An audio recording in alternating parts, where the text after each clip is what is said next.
Place on Earth by Tim Vickery. Chapter 1. 2 Ships. The race began in the summer of 1910. On June 1st, in London, a black ship, the Terra Nova, went down the River Thames to the sea. Thousands of people stood by the river to watch it. They were all excited and happy. On the Terra Nova, Captain Robert Falcon Scott smiled quietly. It was a very important day for him. He was a strong man, not very tall, in the blue clothes of a captain. He was 41 years old, but he had a young face, like a boy. His eyes were dark and quiet. One man on the ship, Titus Oates, smiled at Scott. "What an exciting day, Captain," he said. "Look at those people. I feel like an important man." Scott laughed. "You are important, Titus," he said. "And you're going to be famous, too. We all are. Do you see this flag?" He looked at the big British flag at the back of the ship and smiled at Oates. "That flag is coming with us," he said. "In the Antarctic, I'm going to carry it under my clothes. We're going to be the first men at the South Pole, and that flag is going to be first, too." 5 days later, on June 6th, a man opened the door of his wooden house in Norway. He was a tall man with a long face. He waited outside the house for a minute. Everything was very quiet. He could see no houses, only mountains, trees, and water. It was nearly dark. The sky was black over the mountains. The man smiled and walked quickly away from the house, down to the sea. In the water, a big wooden ship waited for him.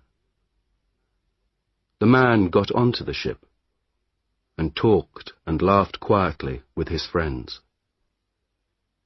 The ship's name was Fram, and the man was Roald Amundsen.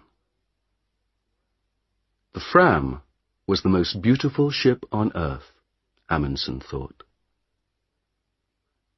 His friends were the best skiers on earth, too. One of them, Olaf Bjaaland, smiled at him. "North Pole, here we come, Captain," he said. "Yes," Amundsen said. His friends could not see his face in the dark. "Fram is going to the Arctic." Everyone on the Fram was ready to go to the North Pole, to the Arctic. Amundsen wanted to go there too. But first, he wanted to go south. His friends didn't know that. At midnight, on June 6th, the Fram moved quietly away from Amundsen's house, out to sea.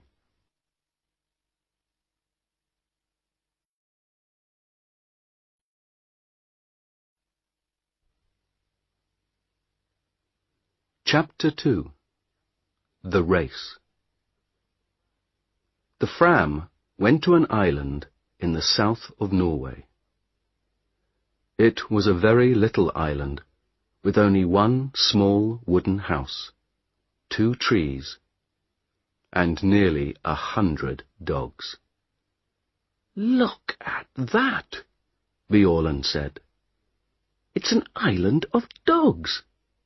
There are dogs in the water, near the trees, on the house, dogs everywhere." 2 men came out of the house. "Hassel! Lindström!" Amundsen said. "It's good to see you. How many dogs do you have for me?" 99, Roald," said Hassel. "The best 99 dogs from Greenland. And they're very happy. They don't work, they just eat and play all day. They're having a wonderful summer here." "Good, good," Amundsen laughed. "But that's finished now." "Hey, Bjaaland, stop laughing. Come down here and help me. Let's get all these dogs onto the ship." It was not easy. The dogs were fat and strong, and they didn't want to go on the ship. But at last, after 3 hours' hard work, all 99 were on the ship, and the Fram went out to sea again. The men were not happy. The weather was bad, the dogs were dirty, and some of the men were ill. They began to ask questions. "Why are we bringing dogs with us?" asked one man, Johansson. "We're going thousands of kilometers south, past Cape Horn, and then north to Alaska. Why not wait and get dogs in Alaska?"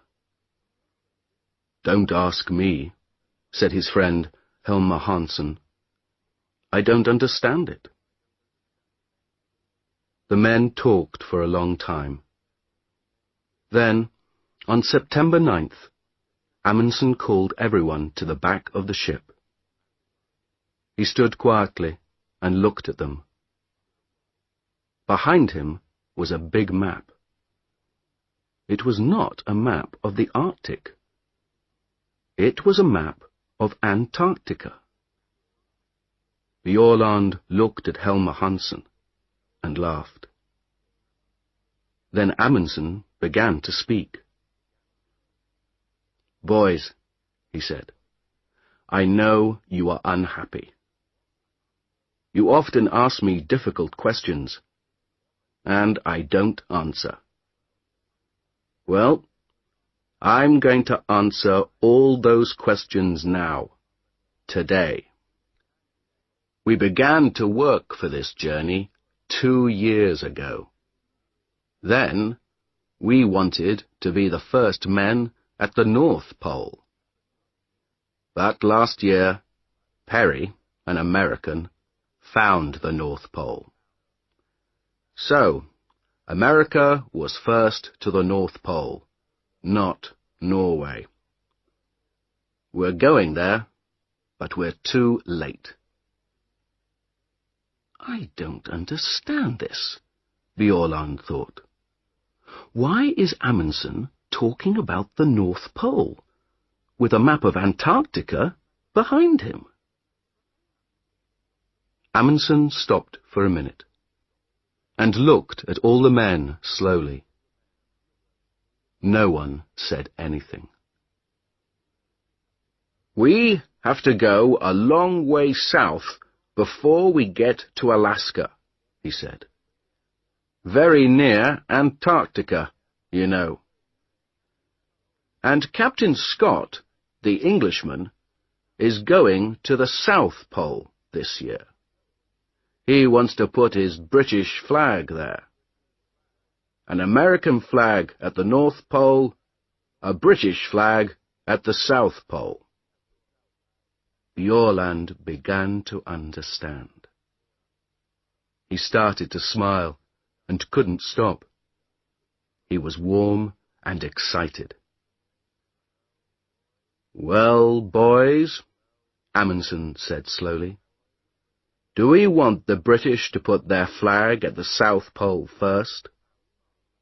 How fast can we travel? We have a lot of dogs, and some of the most wonderful skiers on earth. Bjaaland here is the best in Norway. So, I have an idea, boys. Let's go to the South Pole and put the Norwegian flag there before the British. What do you say?" For a minute or two, it was very quiet. Amundsen waited, and the men watched him and thought.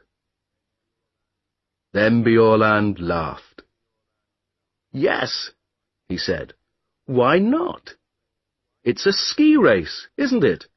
And the English can't ski. It's a wonderful idea.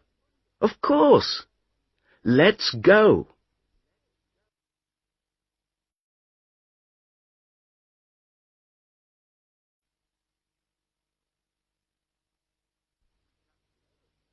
Chapter 3. The Ponies. On October 27th, the Terra Nova arrived in Wellington, New Zealand. When Scott came off the ship, a newspaper man walked up to him. Captain Scott, can I talk to you, please?" he said. Scott stopped and smiled. "Yes, of course," he said. "What do you want to know?" "Are you going to win?" the man asked. "Win?" Scott asked. "Win what?" "Win the race to the South Pole, of course," the newspaper man said. "It's a race between you and Amundsen now. Look at this." He gave a newspaper to Scott. Scott looked at it. It said, "Fram races Scott to South Pole. We're going to win, says Amundsen." Scott's face went white. "Give me that," he said. He took the newspaper and read it carefully. The newspaper man watched him and waited. "Well, Captain Scott," he said at last, "who's going to win this race? Tell me that." Scott looked at him angrily. "This is stupid," he said. "It's not a race. I came here to learn about the Antarctic. I'm not interested in Amundsen, or in races." Then he walked back onto his ship, with the newspaper in his hand. Later that day, he talked to his men. He gave them the newspaper and laughed. "It doesn't matter," he said. "We're in front of Amundsen. And we have more men and more money. He has only 8 men and a lot of dogs. I know about dogs. They don't work in the Antarctic. We have 16 men and the new motor sledges. They are much better. And tomorrow the ponies are coming. We need ponies, motor sledges, and good, strong British men. That's all. Forget about Amundsen. He's not important." Scott asked Oates to look after the ponies, but he did not let Oates buy them. When Oates first saw the ponies in New Zealand, he was very unhappy. Most of the ponies were old, and some of them were ill. "They're beautiful ponies, Titus," Scott said. "They come from China. They're wonderful ponies." Oates looked at them angrily and said nothing. Then he asked, "Where is their food, Captain?" "Here."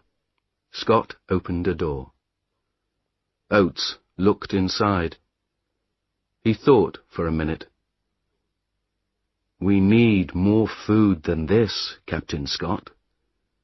These ponies are going to work in the coldest place on Earth. They need a lot of food. More than this." Scott smiled quietly. "We can't take more food on this ship, Titus. Where can we put it?" "But it doesn't matter, old boy. They're very strong ponies, you know. The best ponies on Earth." Later that night, Oates wrote a letter to his mother. "There are 19 ponies on the Terra Nova now," he wrote. "All the ponies are in a small room at the front of the ship. We eat our food in the room under the ponies, so our table is often wet and dirty." Scott makes a lot of mistakes, I think. And Antarctica is a very dangerous place.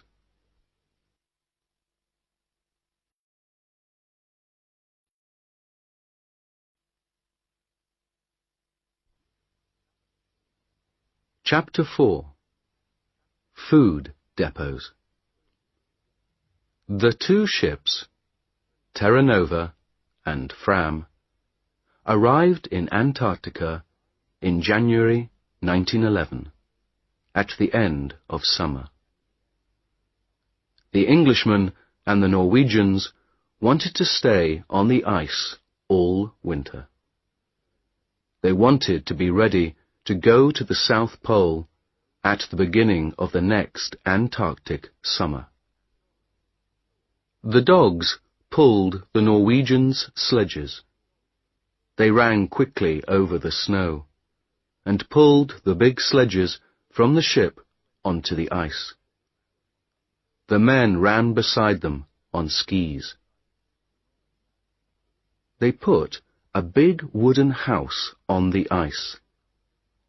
The house was full of food and skis and sledges.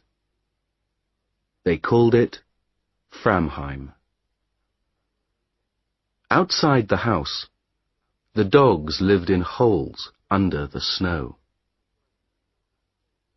When the house was ready, the men made their first journey south. Before the winter, they wanted to take a lot of food south and leave it in depots.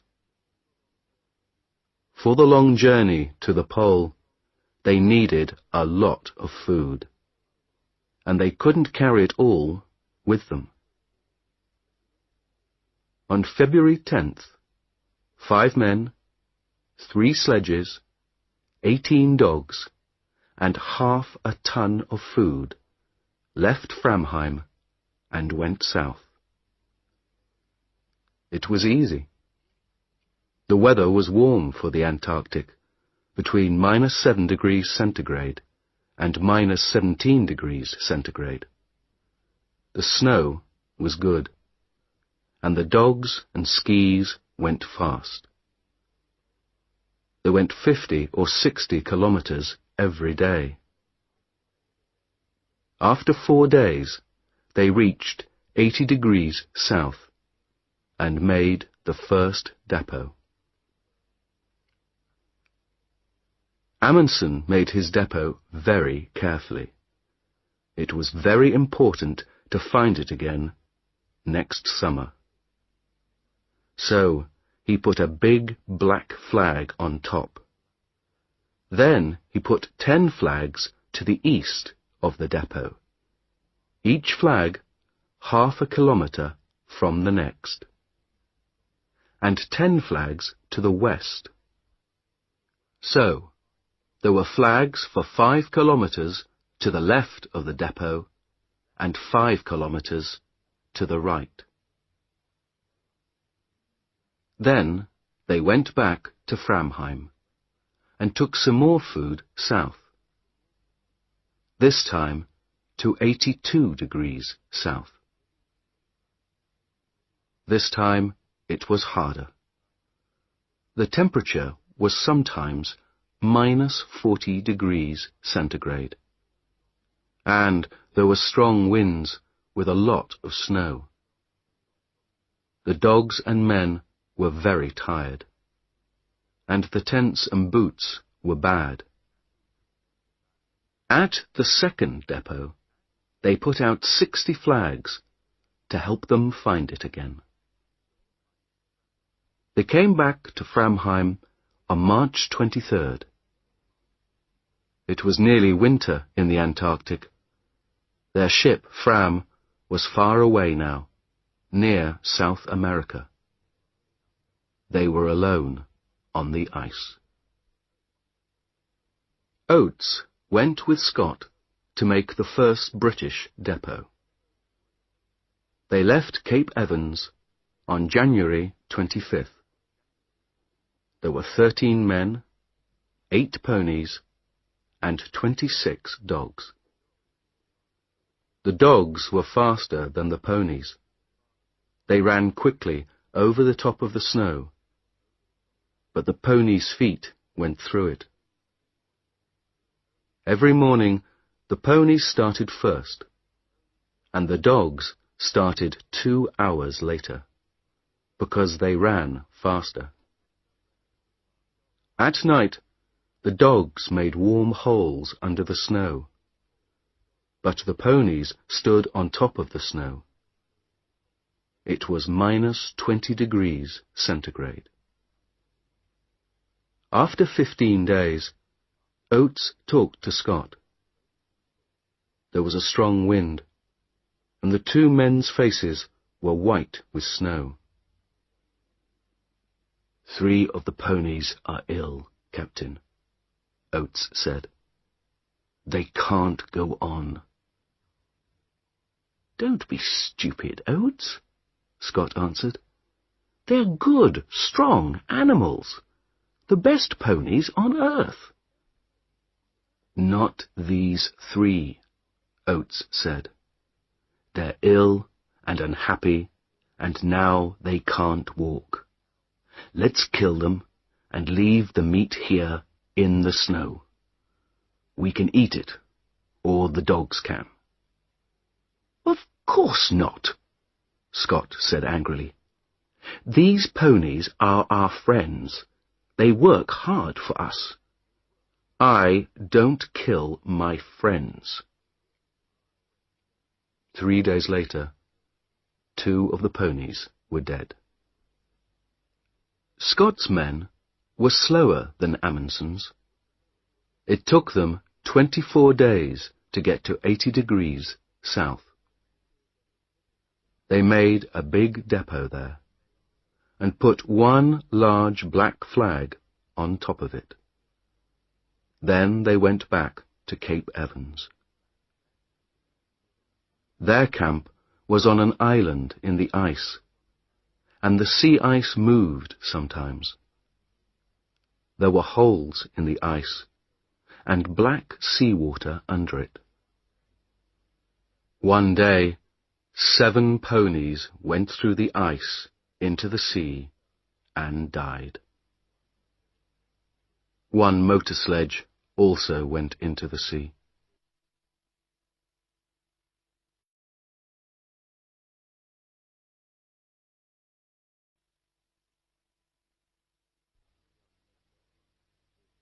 Chapter 5.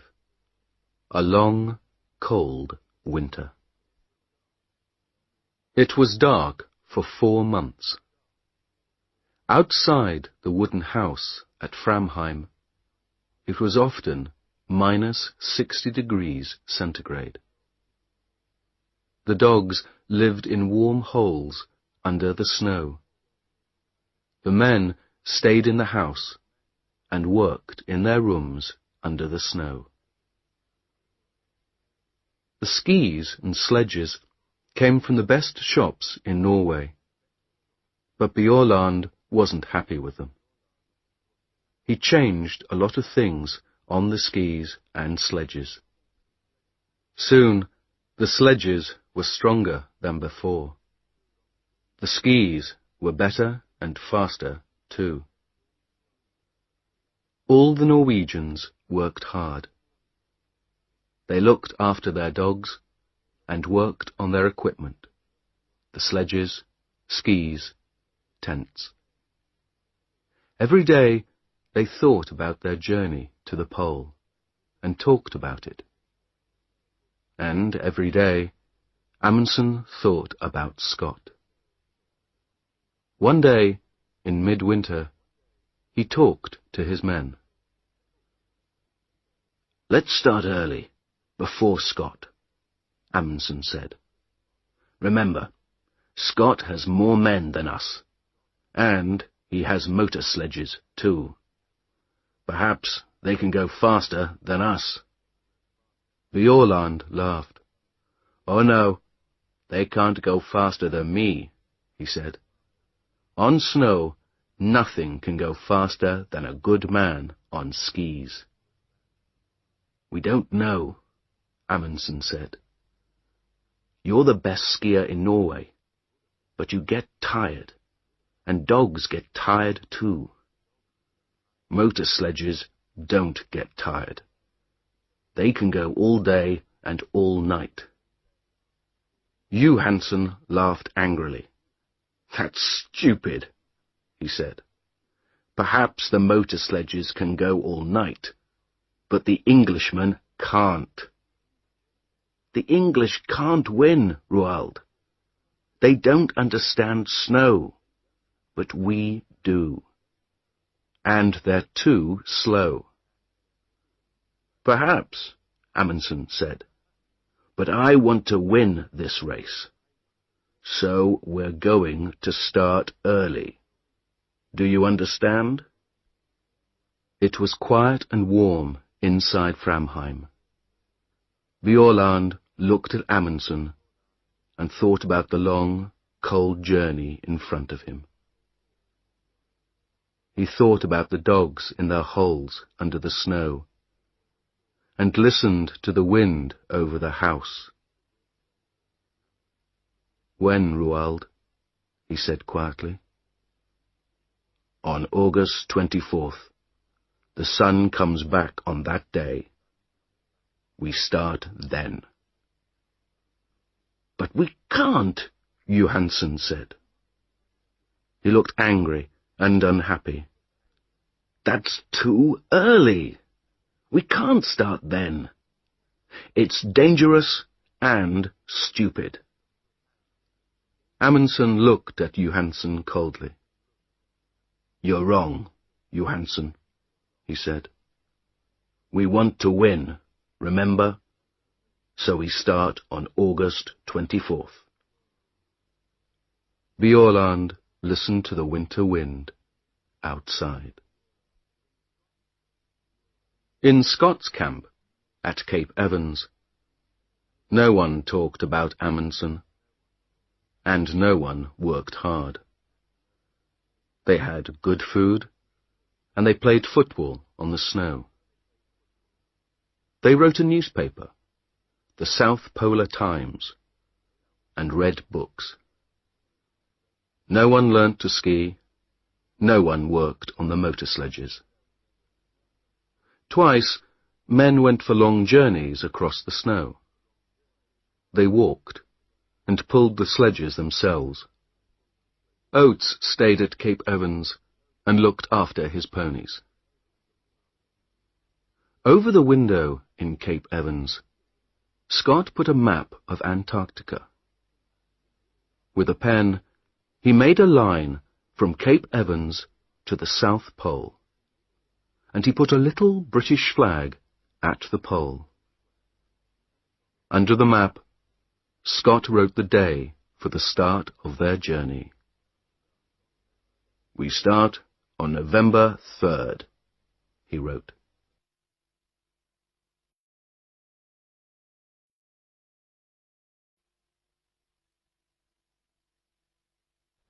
Chapter 6.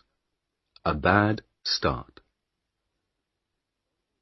On August 23rd, the Norwegian sledges were ready. They took them outside, and the dogs pulled them across the ice. The sun came up for half an hour, but it was too cold, -46 centigrade. They could not travel in that weather. They went back to Framheim and waited. They waited 2 weeks, until September 8th. Then, with the temperature at -37 centigrade, they started. They ran happily across the snow to the south. 8 men, 7 sledges, and 86 dogs. Only Lindström, the cook, stayed behind in Framheim. At first, everything went well. They went 28 kilometers on Saturday, and 28 kilometers on Sunday. It was easy. Then, on Monday, the temperature went down to -56 centigrade. There was white fog in front of their faces. They couldn't see anything. But they travelled 28 kilometers. That night, in their tents, they nearly died of cold. Next day, they stopped and made snow houses. Inside the snow houses, it was warm. But everyone was unhappy. "I told you, Roald," Johansen said. "Even September is too early. We can't travel in this cold. Do you want us to die? Let's go back and wait for better weather." Amundsen was very angry. He was angry with Johansen, but he was angry with himself too. He knew Johansen was right. "All right," he said slowly. "We can go on to the depot at 80 south, leave the food there, and then go back. We can't do more than that." It was 37 kilometers to the depot. The wind was in their faces all day. 2 dogs died on the way. At the depot, they did not stop. They put out the food and the flags, turned round, and went north. At last, the wind was behind them. The dogs ran quickly, and the men sat on the empty sledges. They went faster and faster. It was like a race. Amundsen was on Wisting's sledge, and soon he, Wisting, and Hansen were 3 or 4 kilometers in front. Soon they were alone. They travelled 75 kilometers in 9 hours, and they reached Framheim at 4 o'clock that afternoon.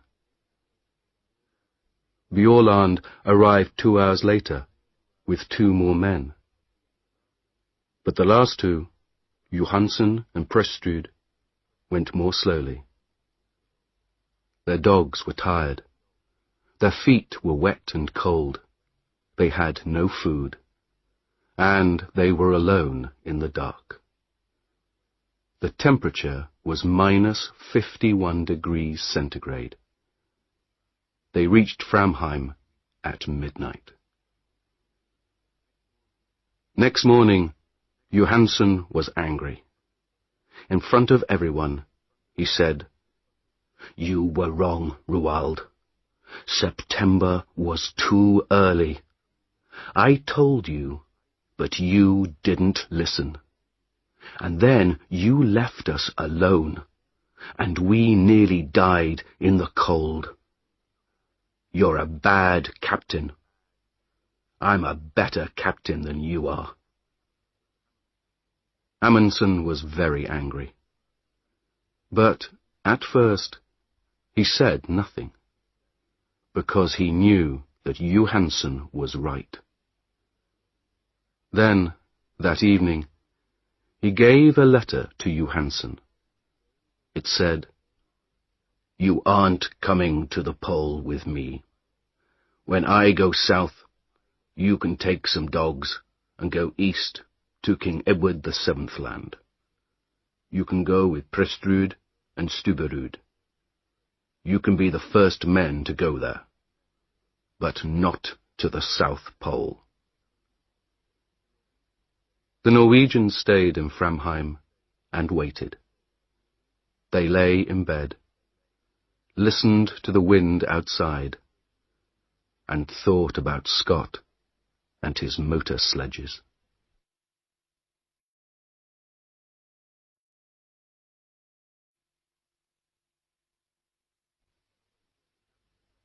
Chapter 7. Motor Sledges and Mountains. Scott had 2 motor sledges now. They were the first motor sledges in the Antarctic, the first on Earth. On October 24th, the motor sledges started south from Cape Evans. 4 men went with them, but Scott stayed at Cape Evans for another week. Oates was unhappy. He wrote to his mother, "We had a very bad winter here. I don't like Scott.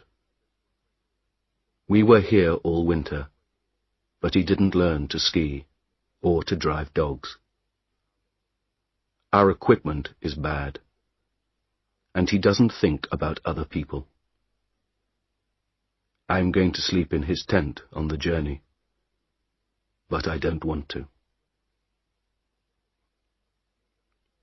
On November 1st, Scott and Oates and 6 more men left Cape Evans with 8 sledges and 8 ponies.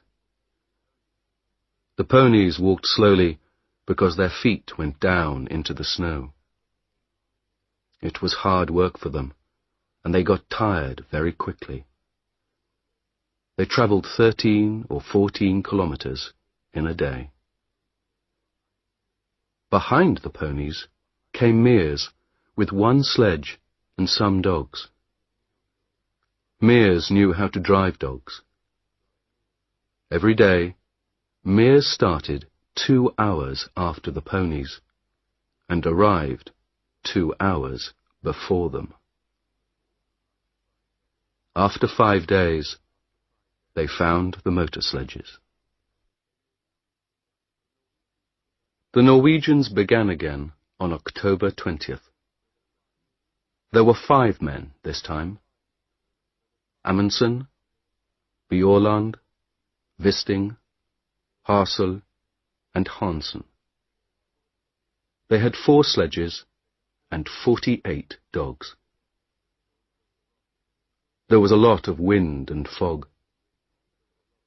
On the first day, Wisting's sledge suddenly stopped, and the back went down. "Come on, you dogs," he said angrily. "Pull! Pull!" At first, nothing happened. Then, slowly, the sledge moved again. Wisting looked down over the side of the sledge. Under the snow, there was a 50-meter hole. "Did you see that?" Amundsen said. "The ice wants to eat us. Men, dogs, sledges, everything." On the 4th day, they reached the depot at 80 degrees south. There was a bad snowstorm, but they found the flags easily. Next day, the men stayed in their tents, and the dogs played in their holes under the snow. They were all happy. They had a lot of food, they had good equipment, and they were warm. They could travel fast. Next morning, the snowstorm stopped, and the journey began again. Today, everything is wonderful, Violand wrote in his diary. But where is Scott? In front of us or behind? There was no one with the motor sledges. They were broken. Scott looked at them angrily. "It doesn't matter," he said. "Teddy Evans and his men are in front of us. They're good men. They're pulling their sledges themselves. We can get to the pole on foot." Oates looked at Mears. Oates and the ponies were tired, but Mears and his dogs were not. The snow was home for them. That night, Oates wrote, 3 motor sledges at £1,000 each. 19 ponies at £5 each. 32 dogs at £1.50 each. Well, it's not my money, it's Scott's. On November 21st, one of the ponies died. On November 11th, the Norwegians saw the mountains. The mountains were very high, some of the highest on earth. Bjaaland smiled. "There is good skiing up there, Roald," he said. "But can dogs get up there too?" "Of course they can," Amundsen said. "Come on." They left Hansen with the dogs and skied a little way up the mountains. It was difficult, but the mountains were big and beautiful. Behind the mountains, Amundsen thought there was a high plateau of ice. "That's it," Amundsen said. "That's the road to the pole. Tomorrow we can bring the dogs and sledges up here. But now, let's have a ski race. Who can get back to camp first?" They laughed and skied happily down the white snow. "This is like home," Bjaaland thought. "But it's bigger than Norway, and better." In the next 4 days, the dogs pulled the sledges 81 kilometers and went up 3,000 meters. At last, Amundsen and Bjaaland stood on the plateau behind the mountains. They were tired, happy men. Bjaaland looked back at the mountains. "Can a motor sledge get up here?" he asked. Amundsen smiled. "No," he said. "I don't think so. And Scott doesn't like dogs. So his men are going to pull their sledges up these mountains themselves. Would you like to do that, Olaf?" Bjaaland didn't answer. He smiled and skied happily away across the snow.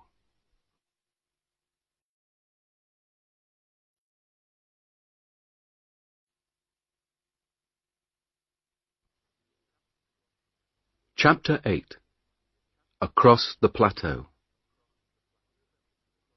On November 21st, the Norwegians killed 30 dogs. "They were happy," Amundsen said, "and now they're going to die quickly.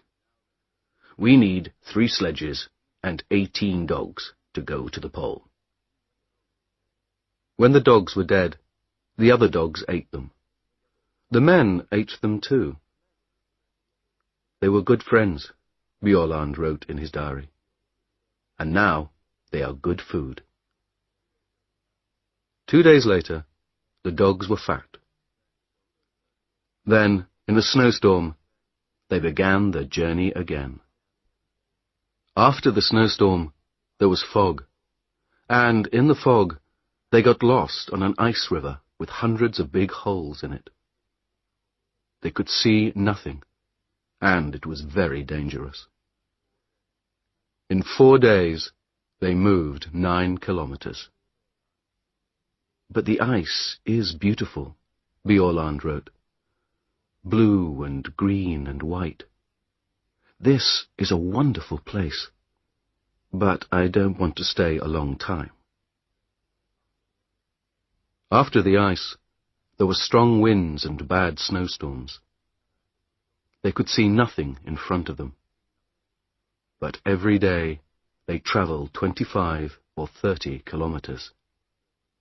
Then, on December 9th, the sun came out.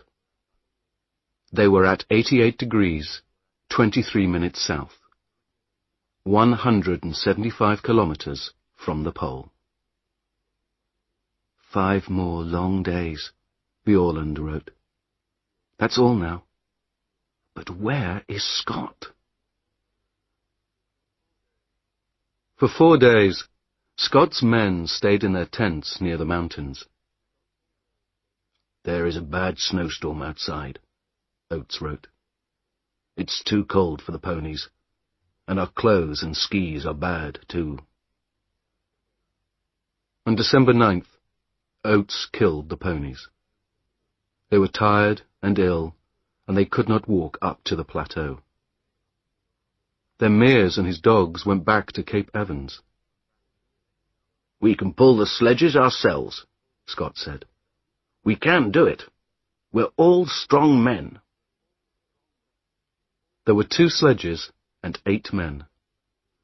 They went 24 kilometers a day. On December 31st, Scott said to Teddy Evans and the men on the second sledge, You can't ski well. Leave your skis here. So they pulled their sledge 24 kilometers without skis. Next day, Scott went to Teddy Evans's tent. You're ill, Teddy, he said. You can't come to the pole. Take 2 men and go back. Tomorrow. Teddy Evans was very unhappy. 2 men, Captain, he said. Why not 3? Because Bowers is going to come with me, Scott said. He's strong. We need him. But you have food on your sledge for 4 men, not 5, Evans said. And Bowers has no skis. I'm the captain, Teddy, Scott said. You do what I say. Take 2 men and leave Bowers with me. Oates wrote to his mother, I'm going to the pole with Scott. I am pleased and I feel strong. But in his diary he wrote, My feet are very bad. They are always wet now, and they don't look good. On January 4th, Scott's men left Teddy Evans and went on. Scott, Oates, Wilson, and Edgar Evans had skis, but Bowers did not. They were 270 kilometers from the pole. December 14th, 1911, was a warm, sunny day. 5 Norwegians skied over the beautiful white snow. It was very quiet. No one spoke. They were excited and happy. 6 more kilometers, Bjaaland thought. Is there a British flag? I can't see a flag, but... Look, Hassel said. What's that, over there? Bjaaland left his sledge and skied quickly away over the snow. What is it? He thought. Is it? No. It's nothing, he called. There's nothing there. Nothing. 3 kilometers. 2. Roald, Hansen called to Amundsen. Go in front of me, please. It helps my dogs. That's not true, Bjaaland thought. His dogs are running well today. But Hansen wants Amundsen to be first. The first man at the South Pole. They skied on and on, over the beautiful snow. "Stop!" Amundsen said. He waited quietly for his men. "This is it," he said. Bjaaland looked at him. "But there's nothing here," he said. Amundsen smiled. "Oh, yes, there is," he said. "There's something very important here, Olaf. Very, very important." "What's that, Roald?" "Us. We're here now. Isn't that important, Olaf?" The four men stood on the snow and looked at him. Then, slowly, they all began to laugh.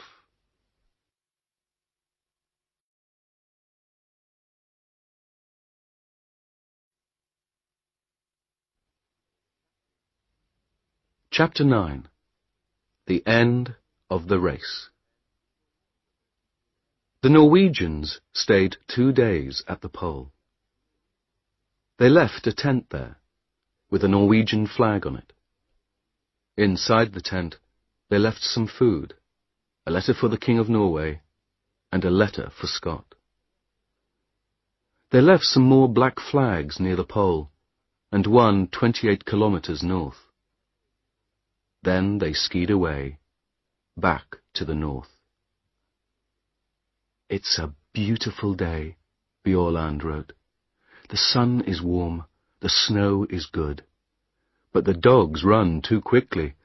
I can't get in front of them." They found their depots easily. There were 10 between the pole and Framheim. Each depot had a lot of food. They laughed and skied quickly down the mountains. Often they skied 50 kilometers a day. On Friday, January 26th, 1912, they came back to Framheim. It was 4 o'clock in the morning. Inside the wooden house, Lindström, the cook, was asleep. Amundsen walked quietly to his bed. "Good morning, Lindström," he said. "Is our coffee ready?" The black flags waited at the pole. "What's that, Captain?" Bowers said. "Over there." "Where?" Scott asked. "What? Oh, my God!" They all saw the small black flag in the snow, 2 kilometers in front of them. Slowly, they pulled their sledge to it. Next day, January 17th, 1912, they found the tent and the Norwegian flag. Near it, Scott took the British flag from under his clothes and put it up. In his diary, Scott wrote, "This is a very bad day. We are all tired and have cold feet and hands. It is minus 30 degrees centigrade, and there is a snowstorm. Great God, this is an awful place." They turned north. 5 tired, unhappy men in the coldest, emptiest place on earth. On March 13th, 1912, Scott's wife, Kathleen, looked at her morning newspaper.